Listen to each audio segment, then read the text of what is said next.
Hey guys, this is Jess from Six Spice. I got asked the other day on the video about the simmering salt granules or the salt sizzlers, whichever one you want to call it. How do I make them? What kind of salts do I use? So I wanted to show you exactly my process of how I make my salt sizzlers or the simmering salt granules, whichever way you want to say it. So this is what I do and I'll show you.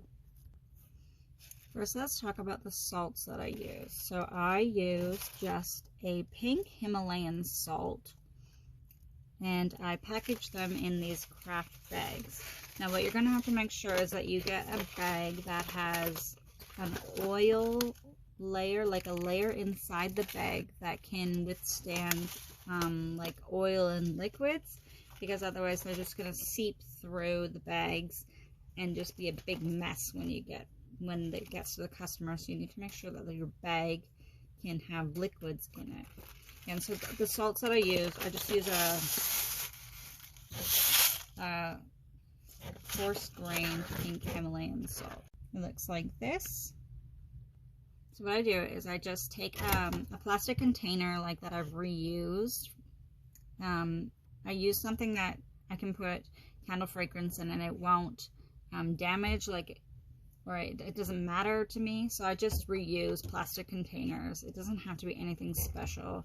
And I just pour the salts in, however much I would weigh out how much I want for my bags. Like this is a 350 gram bag, or 12 and a half ounces. So I would weigh out that much into here or a little bit more to make sure that I have the right weight. And literally all I do is I pour my candle fragrance in and then I mix it with a wooden spoon until I feel like the fragrance has coated all of the granules, like all the salt crystals, and then I'll stir it in and then I'll just bag it. And it's really simple, and that's what I do. I haven't experimented with adding polysorbates or CCG solubilizer or something like that in them.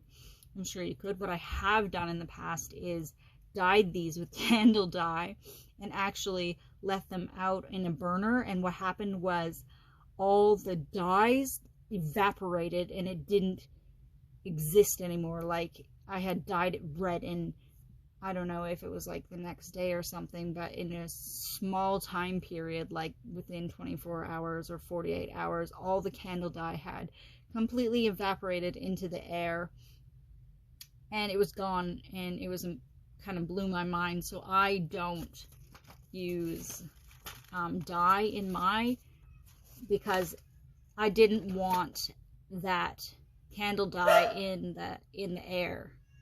This video was helpful for you, and that you can go out and make your own simmering salt granules and have fun making your home smell amazing, or making them for your customers.